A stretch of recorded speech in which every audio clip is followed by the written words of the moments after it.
By Renaissans wil ons die pad van verkenning stap. Daar word uit vele filosofieë en wetenskaplike bronne geput. Ons besef dat elke individu sy of haar opvoeding en ervaring met hulle saamdra en as verwysingspunt gebruik wanneer hulle kommunikeer. Ons luister dus na mekaar en ag niemand se insigte as imperatief nie, maar eerder as aanvullend, met inagneming van waar hulle hul op hul reis bevind. Omdat Renaissans 'n familie van oop, denkende en eerlike reisigers is dit vir ons belangrik om gereeld met mekaar te praat. Ons skram nie daarvan weg om moeilike sake onder die loep te neem ten einde saam te groei nie. Ons verwag nie eenparigheid nie, maar streef na dialoog waarbinne 'n respek, 'n oop gemoed en egtheid die weg baan tot nuwe moontlikhede. Dit beteken natuurlik dat ons nooit finale antwoorde kan hê nie, want ontdekking en groei voorveronderstel mekaar. Daarom wil Renaissans 'n veilige ruimte wees vir mense wat verken. Ons weet dat daar in alle tradisies waarheid te vind is. Daarom poog ons om ons ontginnings daaruit met eerbied en respek te doen, op soek na dit wat universeel en vir ons van waarde is. Ons waardes word gekenmerk deur openheid, egtheid, liefde en nederigheid en bovenal om nie te veroordeel nie. Renaissans bied 'n gemeenskap aan mense wat op soek is na ander wat die wêreld van spirituele verkenning met hulle kan deel. Of dit 'n fisiese gemeenskap is waarna jy op soek is, en of jy virtueel wil deelneem, Renaissans maak ruimte vir beide. Jy gaan nou luister na 'n opname van een van ons byeenkomste. Jy's welkom, neem deel, plaas jou kommentaar, geniet hierdie ervaring saam met ons.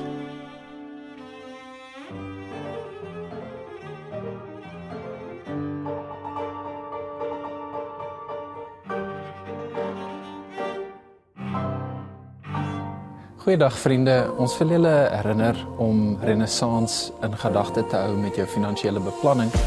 As jy Renaissans 'n vaste item op jou begroting kan maak, kan dit ons help om 'n konstante inkomste te genereer, waarmee ons baie beter kan beplan en vooruitdink. Jou bydrae word opreg waardeer.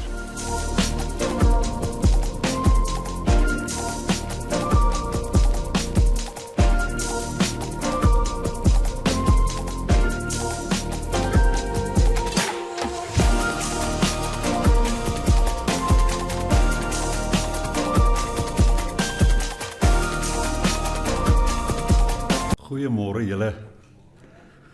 Baie welkom en baie dankie dat julle hierheen gekom het vanoggend. Ons luister so lekker en is regtig 'n groot voorreg om weer vir Chris ook te kan luister terwyl hy hierdie viool so mooi speel.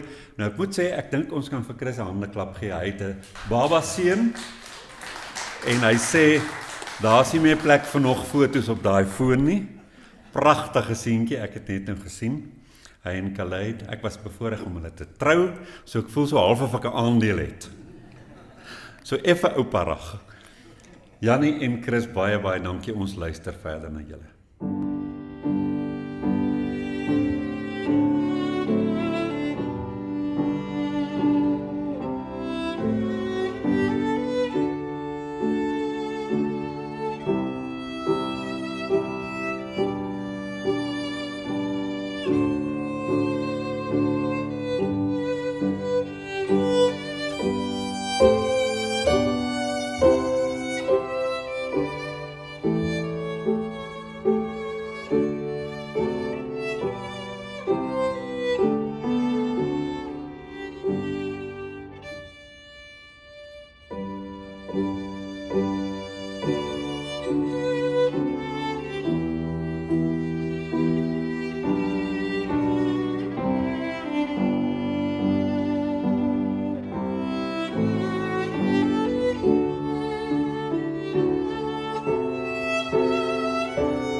Baie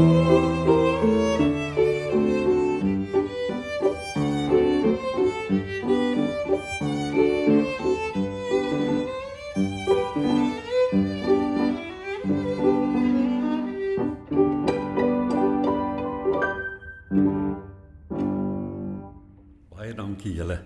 Nou terwyl hulle sitplekke inneem, wil ek ook net sê dat Jannie het toe daai toekenning gekry waarvoor hy benoem was en wat ek julle van vertel het verlede week. Aardklop se toekenning vir die beste klassieke produksie. Was hy. En ons verstaan hoekom. Hy sê hy skryf môre eksamen. Hy weet nie hoekom hy op sy ouderdom nog weer inskryf vir goed nie, maar hy sê toe nou vanoggend julle moet wit lig, kersrook, wierook, chakras, alles in my rigting stuur môre, want swat is moeilik as 'n mens bo 40 is. Nou toe, ek praat vanoggend nie so dig gepak soos verlede week nie. So 'n bietjie losser gaan ek dinge uitpak en dit is 'n opvolgpraatjie op verlede week se praatjie oor die antieke baadjie. Nou vandag wil ek die titel dit maak. Ons kan beweeg van antieke verdeeldheid en vrees. En die twee goed gaan hand aan hand. En dan wil ek in hakies daar sê etnisiteit. Want die verdeeldheid het ook baie te maak met etnisiteit. Vrees is 'n vreeslike ding. Want hy is 'n basis vir goeters wat nie altyd so goed is nie, behalwe wanneer jy vir 'n slang weghardloop of vir 'n leeu. Maar verder is dit nogal 'n gemors wat hy in ons lewens saai. Maar van daai goed af beweeg ons na 'n moderne teenwoordigheid. En dit behels dat ons die baadjie van antieke geloof uit sal trek. Ek wil gou 'n inleiding hier neersit tussen ons. Baie van wat ons vandag as geloof ken of spiritualiteit het begin as 'n egte ervaring. Ons is baie lief daarvoor om te sê dat godsdiens het as basis vrees, en ek gaan dit vandag sê. Maar 'n mens moet die nuances in plek hou, en 'n mens moet ook die ewewig in plek hou, en die paradoks.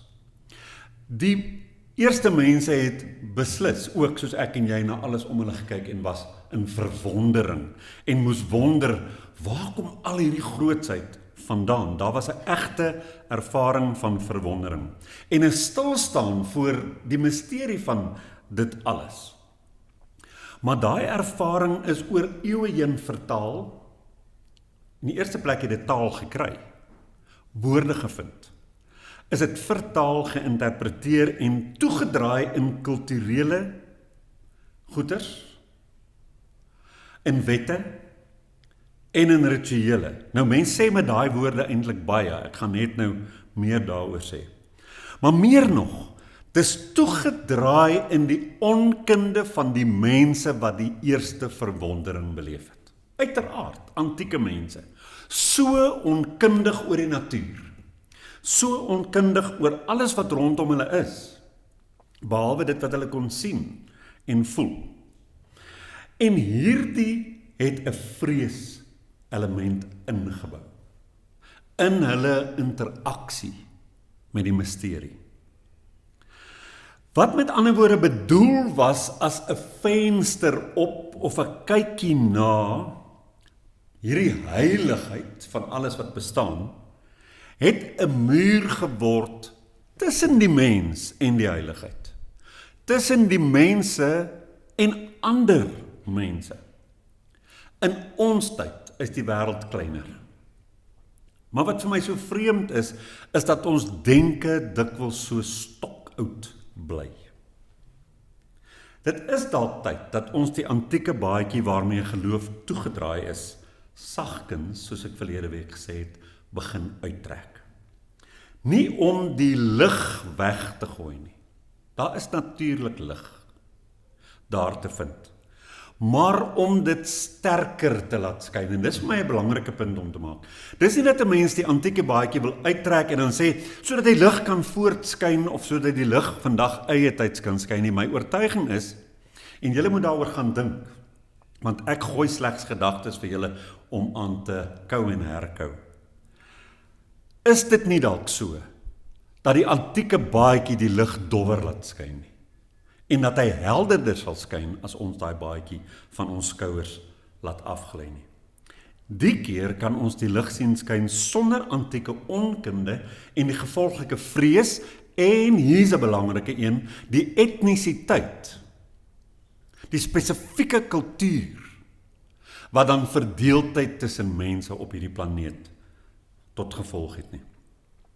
Dit is waaroor vandag se praatjie gaan, oor hoe ons die wysheid van die verlede, daar's wel wysheid, kan laat leef in 'n taal van vandag met ontzag, met deernis, met liefde en 'n helder bewussyn en dan veral sonder die antieke vrees vir 'n antieke beeld van die godheid. Ons het 'n vriend wat 'n kunstenaar is. Hy is 'n formidabele skilder. Toe ek die eerste keer in sy huis instap, het ek effe van 'n rilling gekry en ek het gewonder of ek die woord moet gebruik, maar dit was so. Daar is soveel van die oudheid daar. Jy soek vir iets wat eie tyds is. Alles in daai huis kom uit ouma Grootjie se huis. Dis amper net die yskas en die feit dat hy elektries is, wat vir jou sê, dis vandag. Dis vir my heeltemal te erg. Dis nie vir my asof jy so hier en daar iets terwille van kontinuïteit en sentiment en die mooi van die ou dae indra en dan meng jy dit met middeltyd en nouse tyd, jy weet. En dis interessant want dit wys vir ons die lewensloop van die afgelope, kom ons sê dan nou maar 100 jaar. Maar as jy 100 jaar teruggaan en jy gaan haal al daai goed en jy gooi dit in 'n plek, dan is dit vir my 'n museum. En dan kan ek nie regtig dit my huis maak nie. En ek dink dit gebeur wanneer ons nie die antieke baadjie uittrek wat geloof betref nie. Nou kan julle dadelik vir my sê, Philip, maar vir wat praat jy met ons as Renaissance hieroor? Ons het mos die antieke baadjie uitgetrek. Toe nou nie eintlik nie. Ek moet vanoggend eerlik wees en sê dat dit eintlik verbasend is om te sien hoe dat ons nog steeds as ons keuses uitoefen binne ons gemeenskap om vanuit 'n antieke geloofstroom te praat voortdurend, hoe dit ons ook in groepe verdeel. Want dit is ook 'n kultuurverskil wat daar verteenwoordig word. Dis 'n taal, dit is 'n lingo, dis prentjies, dis beelde, dis simbole en uiteindelik gebruike, wat dan ook weer verdeeldheid bring. So ek is besig om vanoggend op dun ys te loop, deur vir julle te sê, ek dink dat ons minder van die ou goed moet hê. En dat ons regtig sterker moet instap in 'n gestroopdheid. Ek het Vrydagmiddag hier 'n paartjie getrou. En toe hulle met my die onderhoud het oor hoe die troue daar moet uitsien, toe sê hulle iets wat talle paartjies vandag vir my sê. Hulle sê, hoor hierso, ons is nou nie meer tradisioneel en Christene en so nie, maar ons families is. Kan jy iets doen wat almal kan laat gemaklik voel? Nou, party paartjies is baie astrant, dan sê hulle, ons gee nie om of ons oupa flou val nie, jy doen ons soort ding. Dan dink ek nie, ek gee om of jou oupa flou val. Want ons leef nie in 'n wêreld waar ons wil verdeeldheid skep nie. Ons wil mense byeenbring. En wat ek dan vir talle paartjies sê en vir hierdie paartjie ook gesê het, gerusstellend, is dit. Ek is gewoond aan sulke gehore. En ek dink daar's 'n manier om alle harte te raak, want daar is 'n lewe wat almal van ons leef. Daar's ervarings wat almal deel. Jy kan dit uithaal uit enige omhulling en baadjie en dit aanbied op 'n manier waar dit so gestroop is dat die naakte menswees, die naakte verwondering en die naakte respek daar sou staan, sonder dit wat dit versmoor. En dis vir my 'n belangrike beeld om vanoggend te gebruik. As ons die vuur van die impetus van ons spirituele lewe en belewenis of ons verwondering, as jy dit dan baie sekulêr wil beskryf. As jy daai vuur wat dit in jou aan die brand steek, as jy hom enigsins met 'n baadjie toemaak, dan gebeur met die vuur wat met vuur gebeur. Hy gaan dood. Hy smoor. So hoe meer ons aanpak van goed wat uit tye kom, wat baie kultuurspesifiek, inligting en kundigheid of onkunde spesifiek, vrees spesifiek, etnies is, sodat dit verdeel, dan begin jy al hoe meer met 'n vuurwerk wat nou nie meer lig kry nie, so hy versmoor. En soveel as wat die vuur gebrand het in die tyd, kan hy vandag dan nie brand nie, want hy kan nie na ons tyd toe oorwaai nie. Die wind kry hom nie gewaai nie, want ons maak hom die hele tyd toe. Nou daar is iets tegelyk ontroerend en ironies aan die mensdom se geloofsgeskiedenis, want elke geloofstroom het, soos ek gesê het, begin met 'n oomblik, onder andere van verwondering. Daar so stil besef, jy kan nie anders nie. As jy in die natuur staan en jy kyk, dan is daar net hierdie besef van, sjoe, hierdie storie is groter as ek. My tweerigting gesprek wat môre middag geplaas gaan word, was met 'n ouetjie wat 'n Jungiaanse sielkundige is, maar hy is baie goed onderlê in die Joseph Campbell se The Journey of the Hero, the Hero's Journey. En hy sê vir my iets interessant hier teen die einde van ons gesprek. Hy sê, hoe meer mense in die natuur kom, hoe kleiner word die self. En jy sien dit op mense se vakansiefoto's, sê hy, hoe daai ding homself uitspeel. En toe hy dit sê, toe dink ek, ja, wie van ons het nie al in 'n vliegtuig gesit op pad waar ook al nie, en dan neem jy jouself af, dan is jy so groot, ek is op reis. Sien julle my vriende, ek kon dit bekostig. Spanje, hier kom ek. Of Kaapstad vir die ander van ons. Dis my gesiggie. En al wat jy verder sien is so, miskien so ietsie van die agtergrond, so 'n paar ander mensies daar, wat ook op die vliegtuig sit. En soos wat die vakansie voortgaan, sien jy hoe word daai persoon se gesiggie al hoe kleiner en kleiner, tot hy verdwyn en naderhand sit net watervalle en berge en grootsheid van die natuur en jy's weg. Want jy's so oorweldig deur die verwondering van dit wat om jou is, dat jy het weggeraak. Dit was vir my 'n bitter interessante opmerking. Maar gou word daai suiwer klanke, daai suiwer ervaring, eerste klanke, word dit in woorde gegiet en kry dit rituele en kry dit gebruike en uiteindelik is daar voorskrifte en is daar wette en hierdie hele vuur is nou so in bedwang dat hy nie behoorlik kan warm maak nie. En een van die wanklanke is juis die natuur. Die wanklank was dit, dat die mens het die natuur gevrees. Kan jy nou dink, as jy 'n antieke mens is, wat onder oop sterre hemel bly en aan alle elemente uitgelewer is, en jy het nou al jou 5de kind en die eerste 4 is dood, want dis maar net wat gebeur in daai woeste natuur, dan weet jy nie regtig wat jy om jou aangaan nie, dis 'n wispelturige klomp elemente. En gou het dit vir hulle die gode geword. Hierdie wispelturige gode is onbekend en daarom ook onbemind. Ons kan vandag liewer wees vir die natuur, want dit is vir ons 'n bietjie meer verstaanbaar, of baie meer verstaanbaar. Daai tyd was daar onkunde, 'n groot vrees en min suiwer liefde. Sê nou maar vandag, ons maak dit nou so plat soos dit, die wind en die storm en die son en die maan en al die goed is gode. Hoe lief kan jy vir jou God wees as jy kyk na al die wille dinge wat hierdie God soms doen, sommer net so lukraak, want hulle het gedink dat die gode wispelturig is. So jy kan nie baie, dis nie 'n suiwer liefde nie, wat jy gehad het vir hierdie rammelende, skroeiende elemente wat jy as gode beskou het nie, want hulle is wispelturig en jy is vir hulle bang. Ons het vandag 'n baie goeie verstaan van weerpatrone en hulle is vandag net so wild indien die willer is toe nie, maar ons weet ten minste hoekom en ons weet ook dis so 'n bietjie onskuld. Maar wat maak jy as dit vir jou lukraak voel? Dit voel vir jou, dit is reaksionêre wispelturigheid, veral later toe hulle geglo het, hulle veroorsaak dit, die gode is nou kwaad, en die offer was nie goed genoeg nie, en die gode wil nou net nie dat hierdie droogte stop nie. Daai is 'n eienaardige verhouding wat jy dan het met jou gode. Die probleem is egter nie dat daai antieke baadjie van geloof bestaan het nie.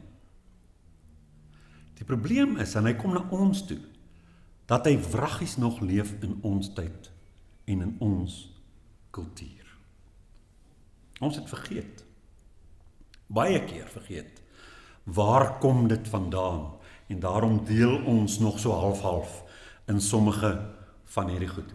Ek het in my praatjie oor die sanitasie van die letterlike goed in die Bybel, het ek iets gesê, wat vir my belangrik is om vanoggend weer te sê. En dit is, 'n mens moet pas op daarvoor dat jy nie halfpad oorstap na 'n moderne perspektief op die wêreld en met jou een voet vashak in antieke konsepte nie, want dan glo jy half en jy glo half nie. Jy weet half en jy weet half nie. Jy verstaan half en jy verstaan half nie. 'n Mens kan 'n baie karikatuuragtige geloofswêreld hê as jy jou voet laat vashak sonder om te besef waar kom antieke konsepte vandaan. Daai baadjie van onkunde en al daai goed wat hulle begin glo het, was letterlik vir hulle 'n vertroosting. As jy glo dat jy met die wind kan onderhandel in 'n transaksie, of dat jy jou God kan oorreed deur iets te offer, dan bring dit hoop en dit bring troos. Dit bring 'n effense beskerming emosioneel vir jou teen die koue van hierdie onkunde, die verstik van jou asem en die rook van hierdie vuur. En dit bring vir jou 'n vars ervaring in jou kop. Bring dit 'n vars ervaring waarin jy die elemente nie verstaan nie, maar jy kan hulle ten minste beheer. Want ons weet mos nou, 'n statistiek sê vir jou 'n ding sal partykeer werk. So sommige van daai offers en gebede moes fantasties gewerk het in hulle koppe. En dit het hulle laat voortgaan. En dit het hulle laat bly hoop dat hulle ten minste 'n manier gevind het om die elemente tot bedaring te bring en te paai. Maar vandag sit ons met talle gelowiges wat nog steeds, alhoewel hulle nie glo dat die elemente die gode is nie, glo hulle, daar is 'n man, en ek sê dit met respek, op 'n troon iewerster, met die oog van 'n skoolinspekteur, wat nog steeds die elemente aanwend as 'n wortel voor ons neus, 'n stukkie troos wanneer ons nou moeg is, of 'n lat op ons agtersteewe. Dit het so bietjie meer gesofistikeerd geraak, maar dit is nog steeds uiters antiek, en dit is nie iets wat tuiskom in ons verstaan van die wêreld vandag nie. So dis hierdie baadjie waaroor ek vandag praat. Ons moet vir hom uittrek. Nie om die wysheid van die verlede weg te gooi nie, en ek wil heeltyd hê ons moet dit verstaan, dat ek glo nie daai mense was dom nie. Ek glo nie dat hulle onwys was en dat ons niks by hulle kan leer nie. Maar ongelukkig is dit gehul in geweldig baie onkunde. En vrees en verdeeldheid was dikwels die motiveerders gewees. So ons sit met vandag 'n antieke verstaan teenoor 'n moderne verstaan. Die antieke mense dis hierdie onverklaarbare hemel beleef.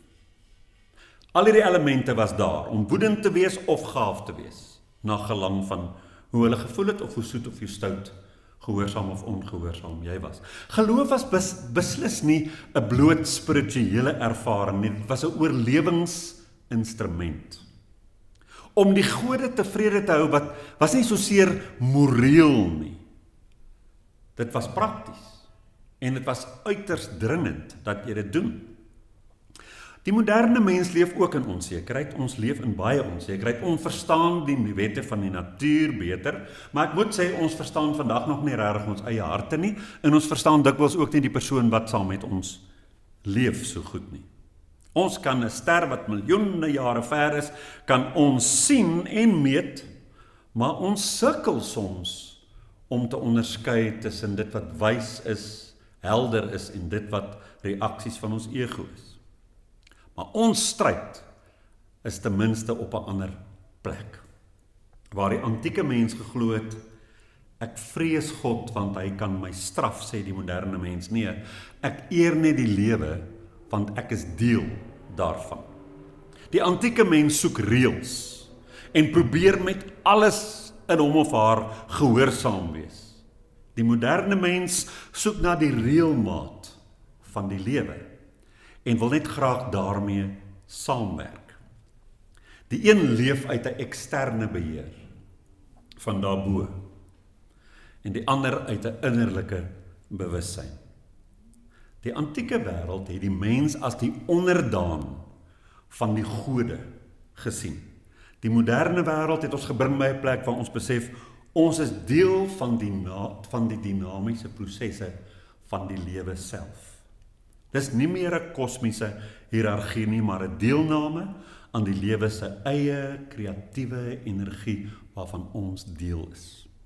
Soos die mystikus Meister Eckhart eeue gelede gesê het, die oog waarmee ek God sien, is dieselfde oog waarmee God my sien. Selfs in die middeleeue was daar dus al stemme wat besef het, die grens tussen menslikheid en goddelikheid is nie vertikaal nie, maar alles is heilig en daarom is die grens innerlik. Die Hebreëse woord Jera, wat dikwels vertaal was as vrees van die Here, wat beteken eintlik ontzag, eerbied en verwondering. Dis positiewe woorde hierdie. Dis goed wat 'n mens oopmaak en wat jou regtig bly en opgewonde maak. Maar toe dit in Grieks vertaal is en later in Latyn oorgedra is, het dit 'n koue klank bygekry. Phobos, Timor, Dei. Die vrees vir die straf van die Here. En daar het iets groots verlore gegaan. Die verskil tussen vrees en verwondering. Vrees maak jou klein. Ontzag maak jou gewoon nederig. Vrees sluit moontlikhede af, want jy mag nie dit doen nie, en jy moet dit doen. Ontzag maak jou kreatiwiteit oop, want niemand loer oor jou skouer nie, hier brand 'n vuur van binne. In antieke tye het mense geglo dat die gode jaloers was. Hulle moes gepaai word met daai offers. En so het ons die idee geërf van 'n toornige God wat behaag en plesier moet word. En ek wil vinnig myself hier onderbreek en sê, toets dit. Ek het gistermiddag vir die hoeveelste maal gaan stil sit en vir myself gevra, as jy iets doen wat nie gaaf is nie, of jy doen iets wat baie gaaf is, wat is die ding wat eerste in jou kop opkom? Dink jy iemand sien jou en jy is in die moeilikheid, of jy gaan 'n stokkie lekker kry? Dink jy iemand sien jou? En as ons daai vraag vir onsself eerlik kan antwoord, dan sal ons moet erken, as kinders van die godsdienst is ons by 'n plek waar daar's iets in ons onderbewussyn van ek word beloer as ek goeders doen. Ek gaan gestraf word of ek gaan beloon word. Een van my vriendinne het met haar dekonstruksie destyds in Melville vir my gesê, haar grootste krisis het ontstaan toe sy nie meer in 'n hemel glo nie en sy dink, maar my magtig, waarvoor wil ek dan goed wees? Hoekom wil ek reg trap as ek nie beloon gaan word nie? En sy het die Engelse woord reward die altyd so gegooi vir my hoeveel maal gesê, ek sukkel met daai ding dat daar nie rewards is nie. Totdat sy uiteindelik ook haar pad geloop het na 'n meer innerlike plek waar jy wil wees, soos wat die vuur jou wil laat wees. Maar die moderne mens het begin verstaan wat sommige mense nog altyd geweet het, dat die vrees van die Here nie veronderstel is om angs te wees nie. Dis bewustheid van die heiligheid van die ganse bestaan. Waar die antieke priester gesê het, vrees God, want hy sien jou oortredings, sê die moderne geestelike mens, wees bewus, want jy sien jouself. Vrees bring gehoorsaamheid, ontzag bring insig. Vrees kweek skuld, ontzag kweek verantwoordelikheid. Die Boeddha het dit eenvoudig gestel. Die pad van wysheid begin waar vrees eindig. So ons beweeg van straf en beloning na 'n sin en 'n bewussyn.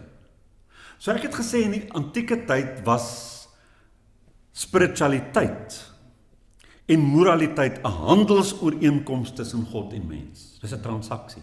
As jy offer, word jy geseën. As jy oortree, word jy gestraf. Die gode was soos die konings van daai tyd, baie vatbaar ook vir vleiery, vir vleitaal. En ek dink dit is seker maar waar hierdie hele ding vandaan kom, dat mense so ook vir die Here moet prys, heel dag aldag vertel hoe groot en hoe slim en hoe sterk is hy. En kan ek dadelik vir julle sê, as dit by nuances kom, dis ook nie altyd so slegte ding nie. Dis ook 'n goeie ding vir ons siege, as ek verstaan dat vir my om voor iets te kom staan en te sê, wow, wonderlik, groot. Ek kan voor jou kom staan en jou bekyk en jou inneem en met waardering vir jou 'n kompliment gee. En jou so 'n bietjie prys. Dit doen iets vir my. So ek wil nie vanoggend sê dat as 'n mens voor God kom staan en liedere sing waarin jy God loof en groot maak, dat dit niks vir jou doen nie, maar ek dink die probleem was dat die mense het gedink, dit doen iets vir God. En God gaan nou reageer. En dis waar dit in die ou dae vasgehaak het. In ons moderne verstaan is moraliteit nie meer 'n transaksie tussen my en 'n God nie. Daar is 'n transaksie. Dis 'n transaksie tussen my en my eie transformasie. Ek doen nie meer goed om 'n beloning te kry nie, maar omdat ek besef my dade is deel van die weefsel van die geheel, ook van my eie lewe. Waar die antieke mens gesê het, God het my gestraf, sê die moderne mens, die lewe wys my die gevolge van my dade. Of, soms gebeur dinge maar net gewoon, onverdiend, goed of sleg. Ons het beweeg van 'n wêreld van reëls na 'n wêreld van refleksie. Ons soek die oorsaak by onsself. Of ten minste in die werklikheid, maar nie in 'n sinistêre geestesrealm nie. Ons verknies ons ook nie meer oor goed wat verkeerd geloop het nie. Julle sal weet, ek glo almal van ons weet vandag, die grootste tydmors op aarde sekerlik, in jou innerlike wêreld, is om skuldgevoelens te koester. Dit kan niks doen nie. Dit kan niks vir jou doen nie, en ek gaan nie daarop uitbrei vanoggend nie. Ons verknies ons nie meer oor wat verkeerd geloop het nie, of wat ons verkeerd gedoen het nie. Ons dink net oor hoe ons nou verder gaan maak, hoe ons nou gaan reageer. So ons het dus beweeg van 'n tabel van streng gebooie na 'n spieël van selfbewustheid waarin ons kyk. Marcus Aurelius, die Stoïsynse keiser, het gesê in die 2de eeu, as jy iets verkeerd doen en niemand sien dit nie, wees nie tevrede nie, want jy het dit self gesien. Daai een sin verteenwoordig die draaipunt van antieke moraliteit na 'n moderne etiek. Hier's 2 storieetjies wat illustreer wat ek probeer sê. In die antieke wêreld het 'n koning sy beste bees geoffer om 'n droogte te beëindig. Toe reën dit nog steeds nie en toe sê hy, jene, maar die gode is darem maar kwaad. In die moderne wêreld kyk 'n boer op na die wolklose hemel en sy verbrande weiveld en hy sê, ja, maar ons het dan die aarde uitgeput. Die oplossing skuif van 'n altaar na 'n bewussyn van wat ons nou moet doen. 'n Jong vrou verloor haar werk. In 'n vroeëre eeu sou sy sê, God straf my. Vandag sê sy, die lewe vra maar van my om kreatief te wees en aan te pas. Hulle beleef dieselfde pyn, maar as 'n ander verstaan en 'n ander respons. So groei ons van letterlike skuld na net nuwe betekenis gee. Die een soek 'n oorsaak, die ander is op soek na 'n ontwikkeling. Ek wil groei, ek wil voortbeweeg. En daar's talle mense, weer eens, het ek gesê, wat in iets tussenin glo. 'n Mens moet die baadjie uittrek van skuldgevoelens. En dink dat as iets in jou lewe verkeerd loop, dit is 'n eksterne mag wat met jou karring en jou wil voorstok kry. Jy verdien nie nou seën my nie. Daar's iets moois omtrent die woord seën, maar dis ook 'n woord waaroor 'n mens kan gaan dink, want hy's gelaai met verkeerde antieke betekenisse en konnotasies. Dit beteken daar het iemand van 'n ander kant af het vir my kom goedjies gee, want ek het dit verdien. Daai is 'n probleem. Nou, hoe trek ons die baadjie uit? Is julle okay? Nog mooi wakker. Hoe trek ons hierdie baadjie uit? Dit word vir my, en ek gaan dit nou blaatant sê, net omdat ek die eerlikheid het met julle en ook die vrymoedigheid om met julle blaatant te praat van tyd tot tyd. Iemand het 'n paar weke terug vir my gesê, na daai praatjie oor die sanitasie van die Bybel, toe kry ek 'n WhatsApp van 'n vrou of een van ons wat vir my sê, "Jo, jy's gewoonlik so sensitief vir mense se verskillende maniere van glo, vanoggend was jy nogal streng." Nou, partykeer moet mens maar ook meer blaatant wees en minder sensitief. Nou, hierdie is nou een van daai oomblikke, so as jy diep asemteug nodig het, nou is die tyd, neem hom nou. Vir my word dit toenemend vreemd, hoe verder ek leef, dat mense die reuk van die ou tempels en kerke van hulle kinderdae soos vanuit 'n spuitkannetjie oor hulle moderne insigte wil spuit. So asof ons moderne aansluiting by die lewe nie geldig is as ons dit nie met 'n skeut oudheid bygedam het nie. Dit was nou 'n rowwe stelling geweest, nee. Ons woon 'n troue by ons bure in Melville. Trouwens, ek moes hulle trou, maar dit was een van daai troues waar jy nie regtig geweet het dis 'n troue nie. Ons het omgestap, ons het lekker gekuier en mense het met borde met sushi rondgeloop en so aan. En iewerster toe sê hulle die mense moet bymekaar kom staan. En toe trou ek hulle vinnig. Toe vra een van die vriende wat ook skuins oorkant gebly het en vir wie ons ook goed geken het, toe vra hy vir die gasheer en ook bruidegom, toe sê hy, "Waarom is alles so gestroop?" Bedoelende, hier's niks van 'n troue se gewone rituele gewees nie. Toe sê hy, "Nou, hoe ken jy my dan? Ek glo aan niks anders nie as gestrooptheid." Iemand het eenmaal gesê, en ek gaan net nou dit sê, maar ek wil dit nou ook hier ingooi, omdat dit baie gepas is by hierdie stelling. Die liefde is totaal en al naak. Dit is geloofstradisies wat vir die liefde 'n klomp klere in 'n klerewinkel gaan haal het en aan hom aangetrek het. Die liefde het nie 'n klerekas nie. Ons kan die ou spreuke vervang met nuus. Daarvoor het ons genoeg eie tydse skrywers.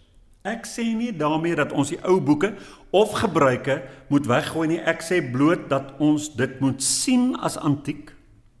Dit hier en daar uitstal vir die estetiese, sentimentele, ornamentele waarde en die historiese kontinuïteit, want ons kom van daar af, maar ons moet nuwe gedagtes as rigsnoere gebruik.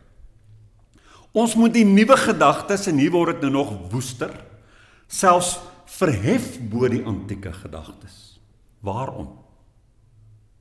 Omdat die nuwe gedagtes met waar hulle vandag staan, het in hulle ontwikkeling 'n verdere pad gestap as die antieke gedagtes. Dit spreek tog seker van self. Die antieke gedagtes is uitgespreek deur mense wat deur by 'n busstop daar agter gaan stilhou het.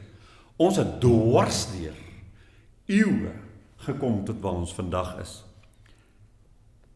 Iemand het gesê, ek is vandag die oudste wat ek nog ooit was. Maar weet jy wat is die wonderlikste daarvan? Nou net so tussenin om dit lig te maak.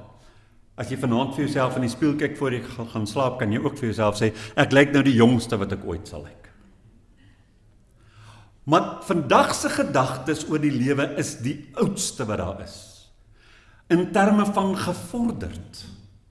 Dis die mees wyse, dis die volste gedagtes wat daar is. Die wet van Moses, die van Lao Tzu, die 4 edele waarhede van die Boeddha, en al die stoïsynse deugde was alles antwoorde vir 'n spesifieke tyd, 'n spesifieke kultuur en 'n wêreldbeeld. Hulle het dieselfde innerlike stem gedeel, leef in harmonie met die werklikheid, maar hoe hulle dit uitgepak het verskil van hoe ons dit vandag sal doen.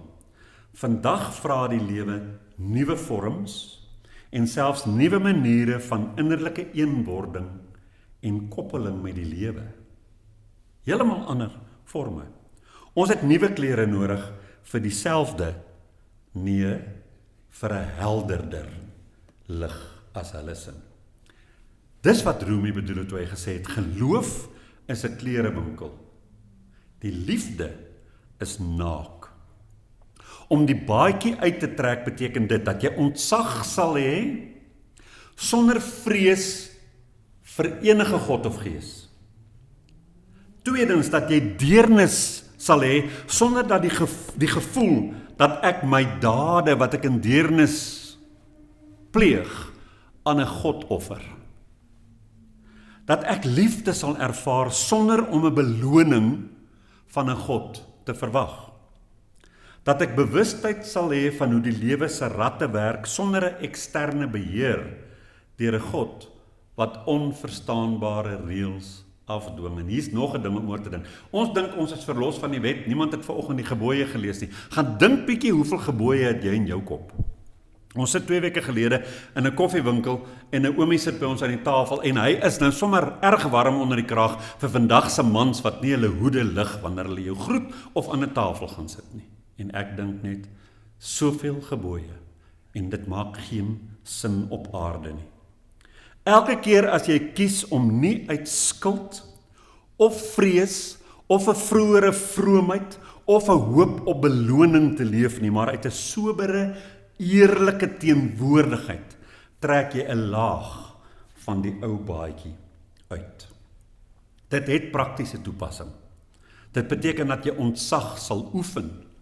Jy moet daai vrees uit jou lewe uitoefen met ontzag. Jy begin jou dag met stilte. Nie 'n gebed vir iets nie, maar blote bewondering vir dit wat om jou is. Dis die nuwe vrees van die Here. Dis om verwonderd te wees oor jou bestaan en geensins bang te wees vir enige veroordeling nie. Tweedens, om deernis te kweek.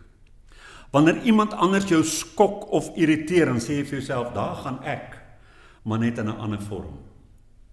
Dit maak van moraliteit nie 'n fariseer storie wat uit 'n boek uitkom nie, maar net 'n spieël.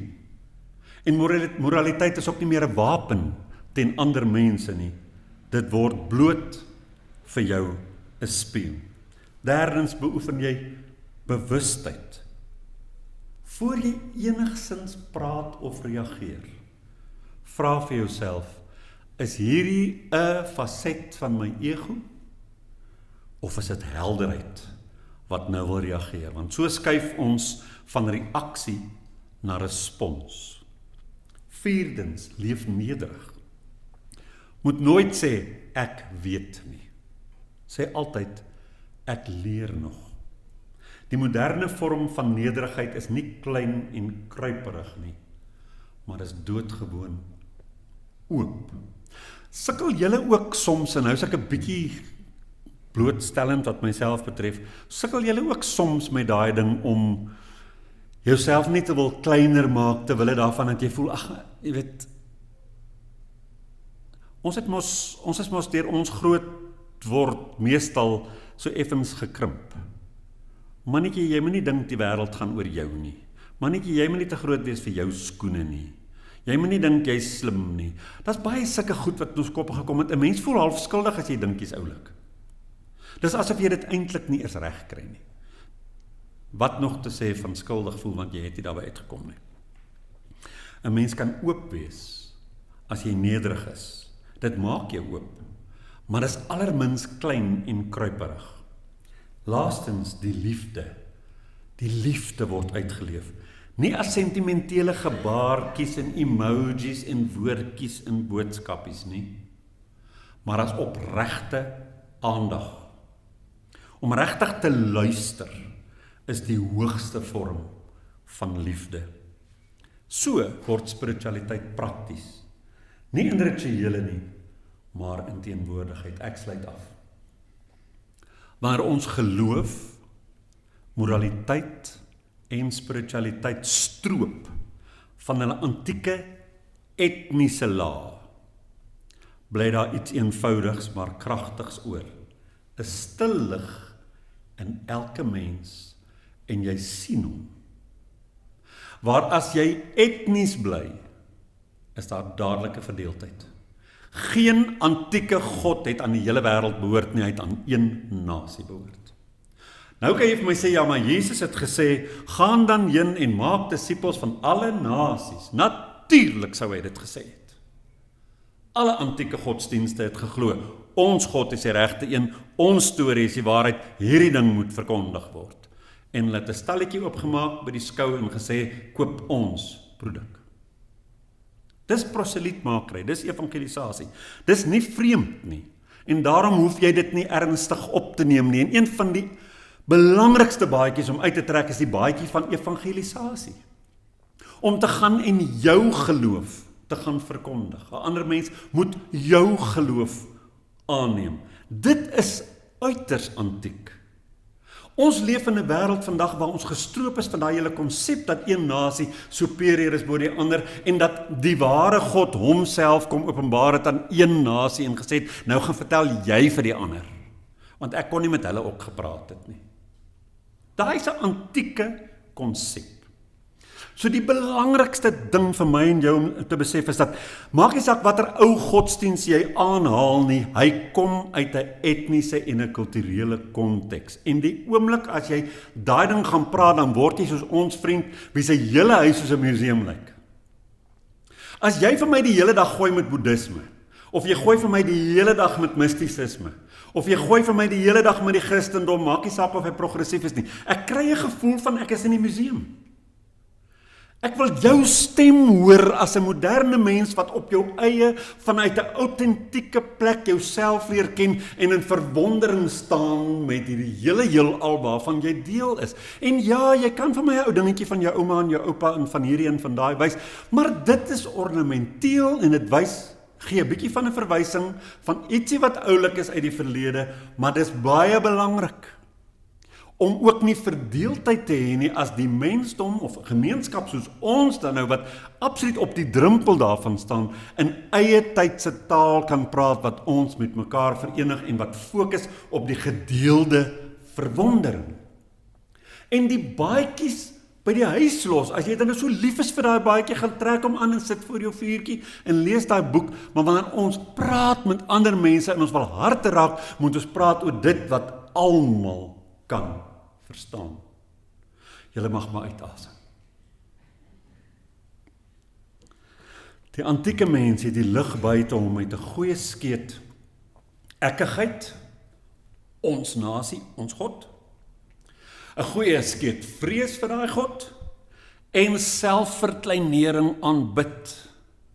En dan het hulle daai vrees in die ander ook ingebou. As julle nie ons God gaan aanbid soos ons nie en ook vir hom gaan bang word en vir hom gaan offers bring nie, gaan julle brand of julle gaan moeilikheid kry.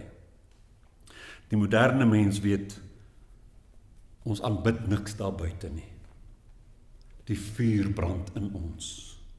Die lig skyn in ons en ons dra dit met trotse, nederige vreugde.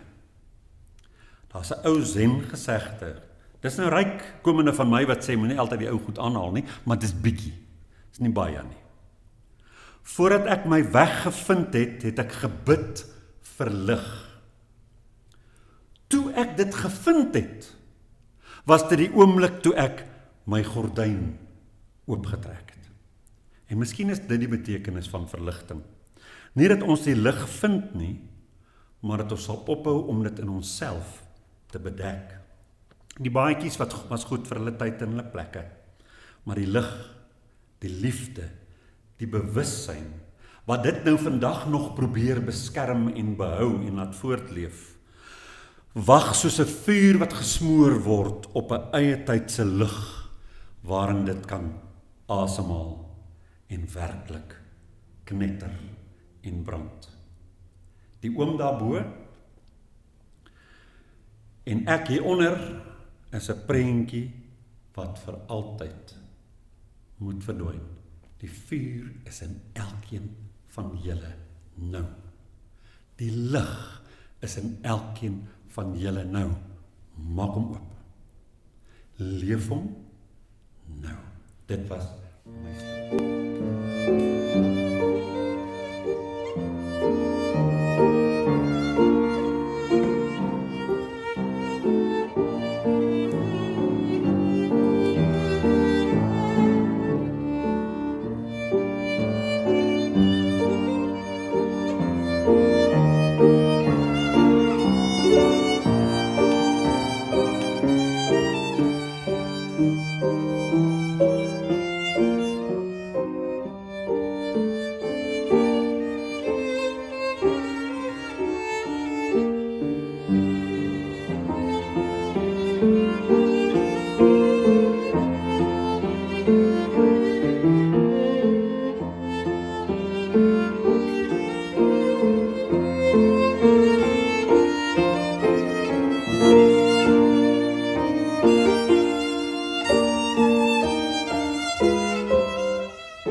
Baie dankie julle vir die musiek. Ons gaan nou luister hoe hulle vir ons uitspeel.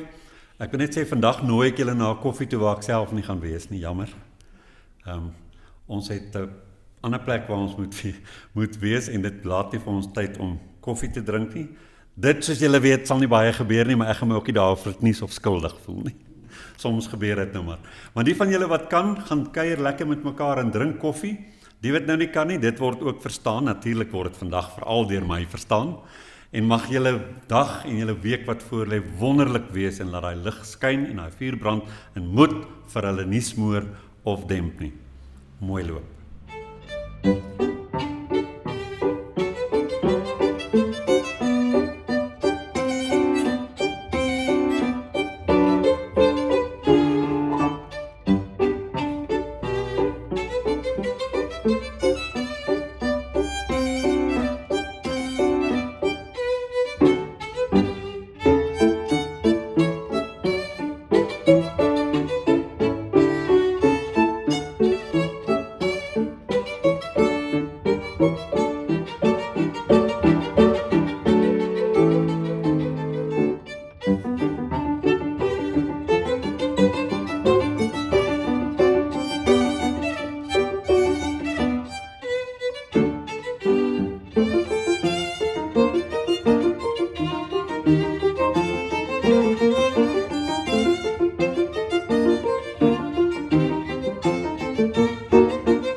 Goeiedag vriende, ons wil julle herinner om Renaissance in gedagte te hou met jou finansiële beplanning. As jy Renaissance 'n vaste item op jou begroting kan maak, kan dit ons help om 'n konstante inkomste te genereer, waarmee ons baie beter kan beplan en vooruitdink. Jou bydrae word opreg waardeer.